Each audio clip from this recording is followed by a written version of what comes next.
नमस्कार दोस्तों, कहानियों की दुनिया में आपका स्वागत है। हमारे जीवन का हर पहलू हमारे सामने कहानियों के रूप में प्रदर्शित होता है। कुछ कहानियाँ आपको आपसे प्रेरित लगेंगी तो कुछ कहानियाँ आपकी आसपास की हो रही घटनाओं से, पर हर कहानी में हमारे लिए कुछ ना कुछ सीख छुपी रहेगी। हमारी आज की कहानी अपने ही बच्चों के द्वारा तिरस्कृत ठुकराए गए एक बीमार बाप की कहानी है। जब एक बीमार बाप को बेटों ने घर से निकालने का फैसला किया तो उस बाप ने अपने बच्चों को सबक देने के लिए क्या किया, चलिए कहानी को शुरू करते हैं। जिनके लिए पूरा जीवन कुर्बान कर दिया, अपनी इच्छाओं को सिर्फ इसलिए मार दिया कि उनकी इच्छाएं पूरी हो सके। आज जब वे किसी काबिल बन गए तो अपने मजबूर बाप को सोचते हुए दीनानाथ ब्रीफकेस बगल में दबाए छड़ी के सहारे उस सुनसान सड़क पर आगे बढ़ते जा रहे थे। जब आंखों में आई नमी के कारण रास्ता धुंधला हो जाता तो 2 घड़ी रुककर अपनी आंखों को पोंछते और सिसकते हुए फिर उन्हीं बातों में खो जाते जो उस रात उनके तीनों बेटे आपस में बात कर रहे थे। मझला बेटा कमलेश बड़े बेटे देवेंद्र से कह रहा था, तो आपने क्या सोचा भैया, बाबूजी को इस हालत में घर में रखना ठीक है। मैं तो कहता हूँ कि उन्हें हरिद्वार या बनारस के किसी वृद्धा आश्रम में भिजवा दो, कम से कम यहाँ से तो जाएं। यह छोटे बेटे सुशील की आवाज़ थी। दोनों की बातें सुनकर बड़े बेटे देवेंद्र ने उत्तर दिया, मेरी तो कुछ समझ में नहीं आ रहा है, क्या करूं? अगर उन्हें कहीं बाहर भेजूं भी तो क्या कहूँगा उनसे? और फिर 4 लोग क्या कहेंगे कि 3 बेटे हैं पर बूढ़े और बीमार बाप की सेवा करने से परहेज कर रहे हैं। कुछ समझ नहीं आ रहा।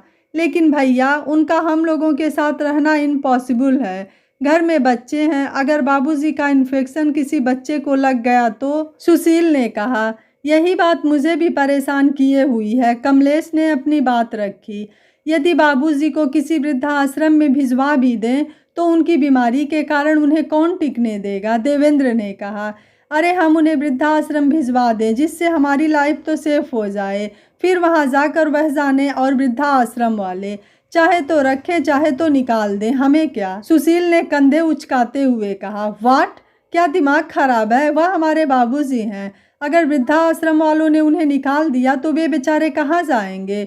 ओहो भैया, बी प्रैक्टिकल। अरे अगर वह स्वस्थ होते तो हम ही उन्हें घर से दूर क्यों करते? लेकिन उनकी लाइलाज बीमारी से क्या हमें या हमारे बच्चों को खतरा नहीं है? भैया, आप समझते क्यों नहीं कि उन्हें लेप्रोसी है, कोढ़ है, कोढ़। उन्होंने तो अपनी लाइफ जी ली, 2 साल बाद 80 के हो जाएंगे, फिर उनके पास समय ही कितना रहेगा? वैसे भी हो सकता है कि इन 2 सालों में उन्हें मुक्ति मिल जाए, लेकिन यह तय है कि यदि हम में से किसी को या हमारे बच्चों को उनकी बीमारी लग गई तो हम सबकी जिंदगी बर्बाद हो जाएगी। कमलेश ने कहा था।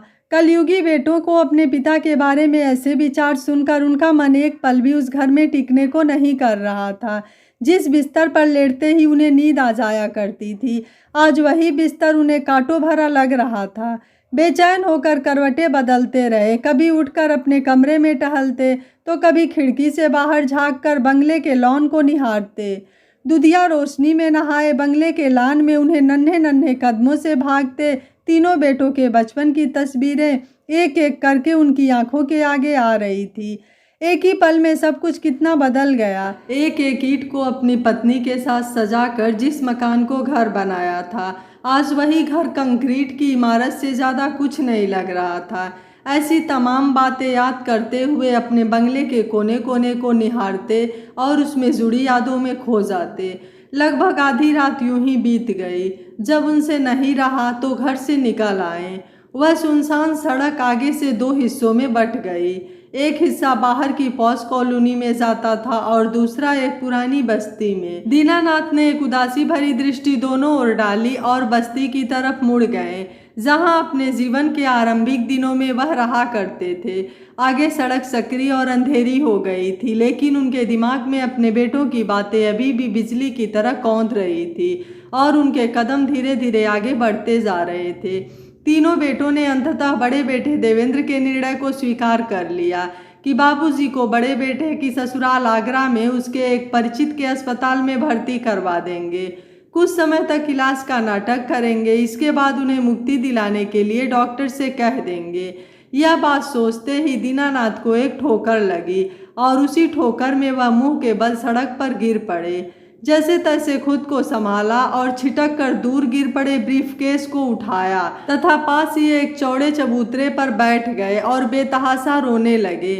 रह रह कर अपनी पत्नी विद्या को याद करके बिलख पड़ते। उन्हें अपने बीते दिन याद आ रहे थे कि कैसे उन्होंने और उनकी पत्नी ने अपने बड़े बेटे देवेंद्र का जीवन बचाने के लिए डॉक्टर से गुहार की थी। अपने शरीर में खून की कमी होने पर भी विद्या अपना खून देकर अपने बेटे को बचाने के लिए पागलों की तरह डॉक्टर के पैर पड़ती रही थी। और वह है कि अपने बूढ़े बीमार बाप को ही दिल में एक हुक सी उठी और वह अपने भाग्य को कोसने लगे। ठंडी हवा उनके शरीर को सूल सी चुभ रही थी। आकाश पर बादल और उनके मानस पटल पर पुरानी यादें घिरने लगी थीं। वह बीते दिनों में खोए हुए थे कि बारिश शुरू हो गई। वे चबूतरे पर पीछे की ओर खिसक गए थे और ब्रीफकेस पर कोहनी टिकाकर दीवारों के सहारे बैठ गए। पिछली जिंदगी को सोचते सोचते कब सुबह हो गई उन्हें पता ही नहीं चला। सुबह के समय उनकी आंख लगी ही थी कि चबूतरे से सटा दरवाज़ा खुल गया और 30 साल के एक युवक ने उनके कंधे पर हाथ रखकर उन्हें जगाया। वह सकपका कर उठ गए और क्षमा मांगते हुए वहां से चलने के लिए खड़े हुए ही थे कि वह एकदम बोल उठा, आप तो दीनू बाबा हो, आप यहाँ कैसे? दीनानाथ ने उसके चेहरे की ओर देखा और पहचानने की कोशिश करने लगे, लेकिन धुंधली आंखों और क्षीण स्मृति के कारण पहचानने में मुश्किल हो रही थी। तो उन्होंने हाथ जोड़कर कहा, बेटा मैंने तुम्हें पहचाना नहीं, तुम मुझे कैसे जानते हो? युवक ने कहा, सब बताऊंगा बाबा, पहले आप अंदर चलो। और वह उन्हें लेकर अंदर चला गया। उन्हें हाथ मुंह धोने को कहकर वह स्वयं चाय बनाने के लिए चला गया।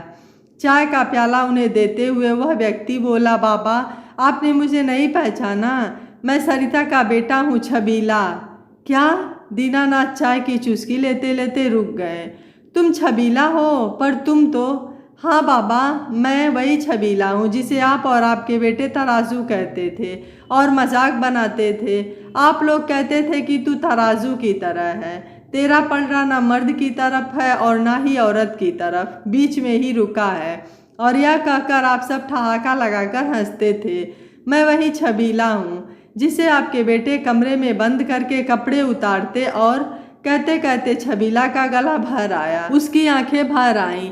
खुद को संयत कर उसने आगे कहना शुरू किया, दीनू बाबा आपको याद है कि आपके बेटों ने मेरी झूठी शिकायत आपसे की और आपने मुझे माँ के साथ घर से निकाल दिया था, याद कीजिए। उसकी बात सुनकर दीनानाथ के स्मृति पटल पर 25 साल पहले उनके घर में काम करने वाली सरिता और उसका बेटा छबीले की छवियां उभरने लगी। उसी के साथ उन्हें वह दिन याद आया जब सरिता उनके पैरों पर पड़ी थी और अपने बेटे को उनसे दूर न करने की विनती कर रही थी। उनके सामने वह दृश्य सजीव हो उठा जिसमें वह सरिता को घर से निकल जाने का हुक्म दे रहे थे। यह यहाँ नहीं रह सकता, मेरे 3 बेटे हैं, उन पर क्या असर पड़ेगा? अपने बेटे? अरे बेटा काहे का हिजड़ा है, इस हिजड़े को यहाँ से दूर करो, कल को ताली बजा बजा कर गाना गाएगा, नाचेगा। उफ, नहीं नहीं, तुम इसे तुरंत मेरी नज़रों से दूर करो। सरिता गिड़गिड़ा रही थी, साहब मैं इस शहर में किसी को नहीं जानती, कहाँ जाऊंगी और बिन बाप के बच्चे को अपने से अलग कैसे कर दूं साहब? आप कहो तो मैं इसे आपके बच्चों से मिलने नहीं दूंगी और घर में न रहकर पीछे बाग में एक झोपड़ी डाल लूंगी, पर साहब मेरे बच्चे को मुझसे दूर मत करो। अगर तुम्हें यहाँ नौकरी करनी है तो तुम्हें इस हिजड़े को यहाँ से दूर करना होगा। यह शरीफ लोगों की पौष कॉलोनी है, इस कॉलोनी में हमारा कितना मान है। यहाँ के लोग क्या कहेंगे कि हमारे घर में हिजड़ा रहता है? लोग थू थू करेंगे हम पर। 2 दिन में फैसला कर लो, या तो इसे हिजड़ों को सौंप दो या फिर मेरा घर छोड़कर चली जाओ। अपना फरमान सुनाकर दीनानाथ चले गए। सरिता अपने बेटे को सीने से लगाए सुबकने लगी। अगले दिन घर में आस पड़ोस वालों की भीड़ लग गई, उनके साथ कुछ हिजड़े भी थे। दीनानाथ सरिता को उसका बेटा हिजड़ों को सौंपने के लिए कह रहे थे, लेकिन सरिता ने इनकार कर दिया और घर छोड़कर जाने की तैयारी करने लगी। इतने में 1-2 हिजड़ों ने जबरदस्ती छबीला के छीनने की कोशिश की। सरिता हंसिया लेकर उन पर लपक पड़ी। थोड़ी बहुत बहस के बाद सब चले गए और सरिता भी अपने बेटे को लिए चली गई। दीनानाथ को सरिता और छबीला का जाना याद आने लगा। कैसा छबीला मुड़ मुड़ कर उनकी ओर देख रहा था।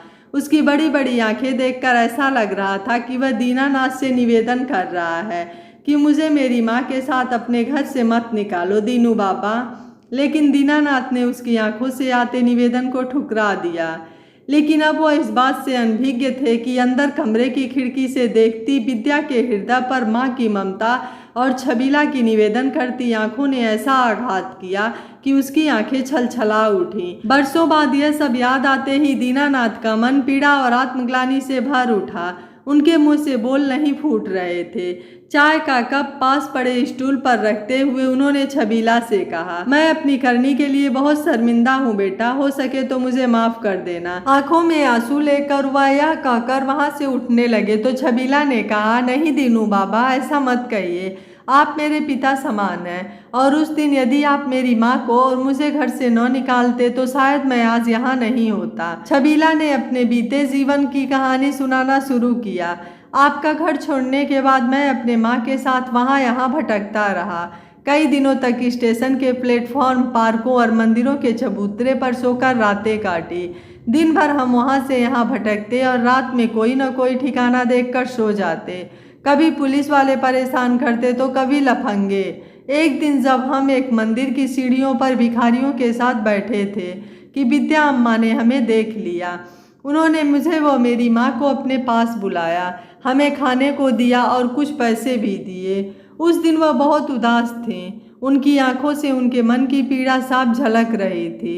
उनके उदास चेहरे को देखकर जब माँ ने पूछा तो उन्होंने बताया कि आपकी तबीयत बहुत खराब है, आपके गुर्दे में खराबी है और डॉक्टर ने गुर्दा बदलने को कहा है, लेकिन गुर्दा देने के लिए कोई तैयार ही नहीं है।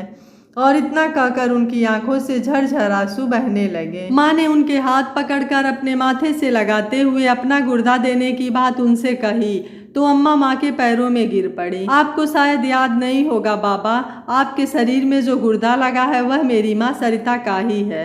आपको गुर्दा देने के बाद उनकी हालत बिगड़ती गई और एक दिन वह चल बसी। उनके जाने के बाद विद्या अम्मा ने मुझे एक अनाथालय में भिजवा दिया और मेरी पढ़ाई लिखाई का जिम्मा भी उठाया। आज मैं जो कुछ भी हूँ सब विद्या अम्मा की बदौलत हूँ। दीनानाथ स्तब्ध रह गए। उन्हें अपना गुर्दा बदलने जाने की बात याद आई जब तीनों बेटे किसी न किसी कारण से अपना गुर्दा देने के लिए मुकर गए थे और किसी का गुर्दा खरीद लेने की बात कहकर नोटों की गड्डी उनके सामने रखकर चले गए थे। विद्या इतना रोई थी, बिलखी थी उस दिन। अगले दिन उसके चेहरे पर हल्की सी मुस्कुराहट थी। कारण पूछने पर विद्या ने उन्हें बताया कि गुर्दे का इंतजाम हो गया है और फिर उसके बाद क्या हुआ उन्हें याद नहीं आ रहा था, क्योंकि तत्काल उनका इलाज आरंभ हो गया था।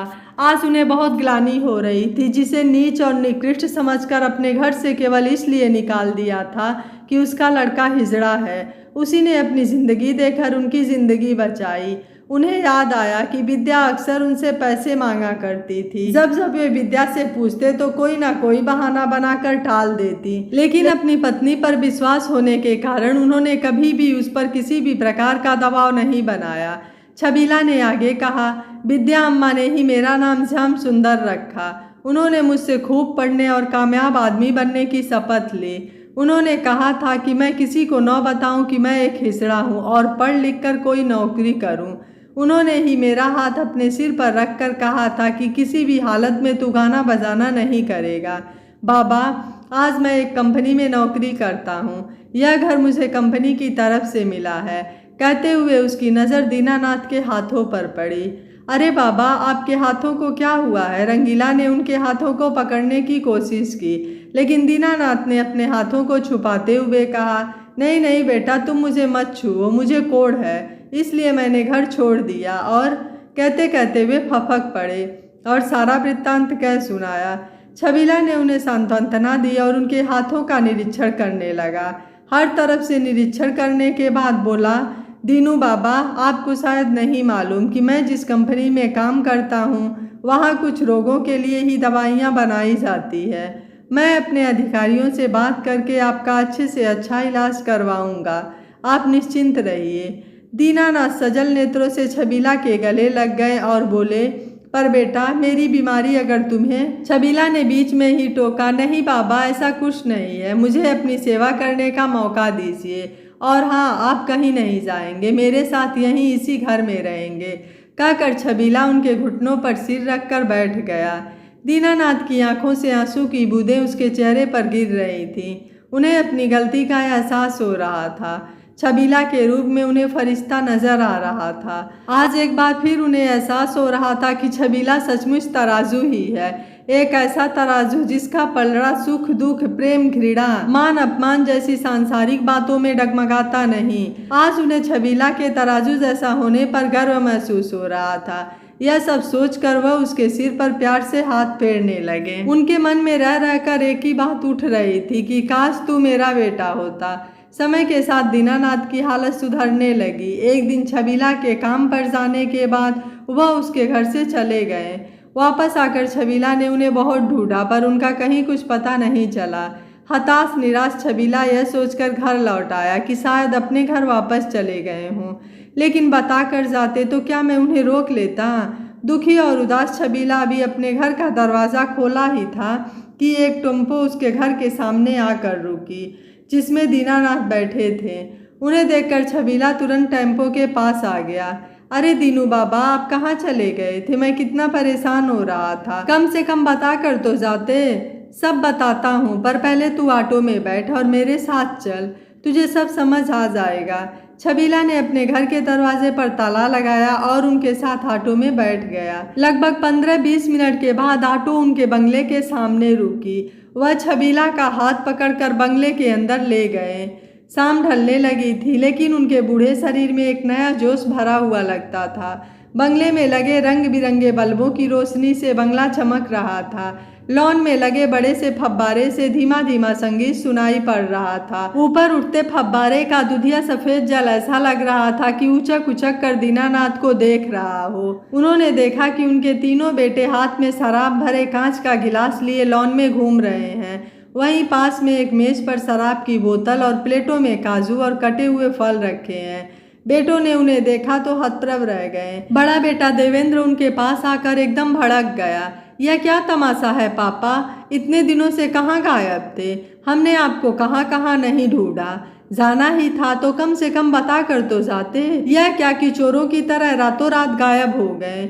इससे पहले कि वह कुछ और बोलता, दीनानाथ ने कहा, पर तुम लोग तो मेरे साथ रहना नहीं चाहते हो, फिर मुझे क्यों ढूंढ रहे थे? यह सुनकर तीनों सन्न रह गए। बहुत हिम्मत जुटाकर छोटा बेटा सुशील आगे आया और बोला, वह इसलिए कि आपको कोढ़ है और हम नहीं चाहते थे कि आपका यह रोग हमें या हमारे बच्चों में फैले। ओह, इसका मतलब मैं तुम लोगों के साथ नहीं रह सकता। जी, मझले बेटे कमलेश ने अपनी सहमति जताई। ठीक है, मैं जानता था कि यही होगा, इसलिए मैंने भी कुछ निर्णय लिया है। निर्णय लिया है? क्या मतलब है? आप क्या कहना चाहते हैं? देवेंद्र ने पूछा। यही कि यदि तुम लोग मेरे साथ नहीं रह सकते तो अपने रहने का ठिकाना ढूंढ लो, क्योंकि यह घर मेरा है और मैंने इस घर को एक आश्रम बनाने का फैसला किया है। एक ऐसा आश्रम जिसमें अपने परिवार और समाज से तिरस्कृत लोगों को सहारा मिले, उनकी देखभाल हो, और इसका जिम्मा मेरे गोद लिए बेटे श्याम सुंदर का है। यही इस आश्रम को संभाले। यह कहते हुए उन्होंने छबीला के सिर पर हाथ फेरा और वसीयत के कागज देवेंद्र के हाथ में पकड़ा दिए। तीनों बेटे एक दूसरे का मुंह ताक रहे थे और उनके हाथ में वसीयत के कागज हवा से ऐसे फड़फड़ा रहे थे जैसे खिलखिलाकर हंस रहे हो। आज उन्हें अपनी करनी का फल मिल गया था।